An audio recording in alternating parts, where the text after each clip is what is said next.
নমস্কার। ঠাকুরমা স্বামীজি গুরুদেবের শ্রীচরণে প্রণাম জানাই। আজ স্বামীজিকে নিয়ে ছোট্ট করে একটি কাহিনী শোনাচ্ছি। একদিন রাতে স্বামীজি ঘোড়ার গাড়িতে বলরাম মন্দিরে ফিরছেন, সঙ্গে স্বামী ব্রহ্মানন্দ। স্বামীজির বুক পকেটে ছিল একটি সোনার ঘড়ি। সেটি বারংবার বার করে সময় দেখছেন। ঘোড়ার গাড়ির গাড়োয়ানও সেই সময় বারংবার পিছনে ফিরছে। তার চোখে পড়েছে স্বামীজির হাতের সোনার ঘড়িখানি। লোভী দৃষ্টিতে সে ঘড়িটির দিকে বারে বারে তাকাচ্ছে। স্বামীজি একটা কথা প্রায় বলতেন, which your admire is yours. সহিসের মুখের ভাব লক্ষ্য করে স্বামীজি সহজভাবে তাকে বললেন, কি রে, নিবি না কি এটা?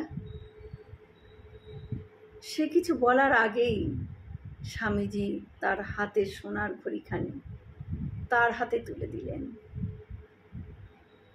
রাজা মহারাজ কিছু বললেন না, কেননা তিনি জানতেন স্বামীজিকে বাধা দেওয়া পুরোটাই বৃথা। সোনার ঘড়ি বলে নয়, স্বামীজির ব্যবহৃত জিনিস, তার মর্ম ওই গাড়োয়ান কিছুই বুঝবে না। সে হয়তো অভাবে পড়ে এটা কারুর কাছে বিক্রি করে দেবে। বলরাম মন্দিরে গাড়ি পৌঁছালো। স্বামীজি নেমে গেলেন। রাজা মহারাজ বলছেন, তুমি চলো, আমি ভাড়াটা মিটিয়ে দিচ্ছি।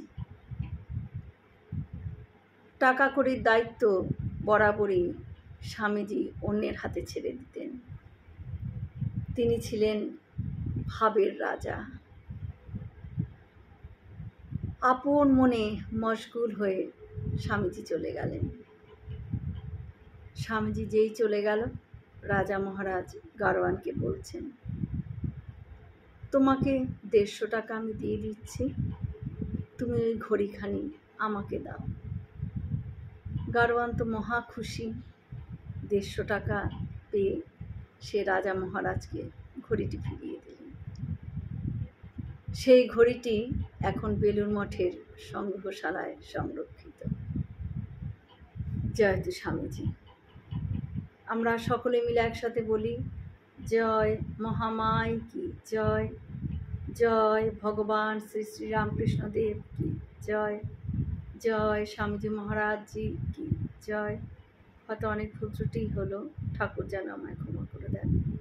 সকলে সুস্থ থাকবেন, আনন্দে থাকবেন। ঠাকুর মায়ের কৃপা দৃষ্টি সকলের উপর বর্ষিত হোক। শুভরাত্রি।